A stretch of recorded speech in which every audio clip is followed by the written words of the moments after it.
Hi అండి, జై శ్రీరామ్ అందరికీ. గుడ్ ఆఫ్టర్నూన్ అండి. ఏం చేస్తున్నారు? అందరూ బాగున్నారా? మీరు అందరూ బాగుండాలి, అందులో నేను కూడా ఉండాలి అని అయితే నేను మనస్ఫూర్తిగా కోరుకుంటున్నా అండి. ఈరోజు మన వీడియో ఏంటిది అని అంటే రామయ్యకి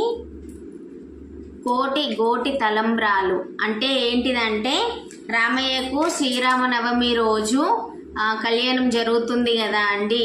ఆ రోజైతే రామయ్య తండ్రికి ముత్యాల తలంబ్రాలు, ఈ మన ఏమంటారు గోటి తలంబ్రాలు అంటే ఏంటిదంటే కోటి గోరుతోని వలిసిన బియ్యపు గింజలు అండి. కోటి బియ్యం గింజలు స్వామివారికి అయితే తలంబ్రాలుగా పోసారనమాట.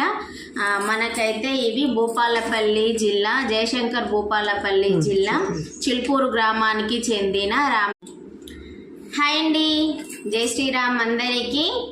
గుడ్ ఆఫ్టర్నూన్ అండి. ఏం చేస్తున్నారు? అందరూ బాగున్నారా? మీరు అందరూ బాగుండాలి, అందులో నేను కూడా ఉండాలి అని అయితే నేను మనస్ఫూర్తిగా కోరుకుంటున్నా అండి. ఈరోజు మన వీడియో ఏంటిది అని అంటే రామయ్యకి గోటి తలంబ్రాలు అంటే ఏంటిదంటే, రామయ్యకు శ్రీరామనవమి రోజు కళ్యాణం జరుగుతుంది కదా అండి. ఆ రోజైతే రామయ్య తండ్రికి ముత్యాల తలంబ్రాలు, ఈ మన ఏమంటారు గోటి తలంబ్రాలు అంటే ఏంటిదంటే కోటి గోరుతోని వలిసిన బియ్యపు గింజలు అండి. కోటి బియ్యం గింజలు స్వామివారికి అయితే తలంబ్రాలుగా పోసారనమాట. మనకైతే ఇవి భూపాలపల్లి జిల్లా, జయశంకర్ భూపాలపల్లి జిల్లా చిల్పూరు గ్రామానికి చెందిన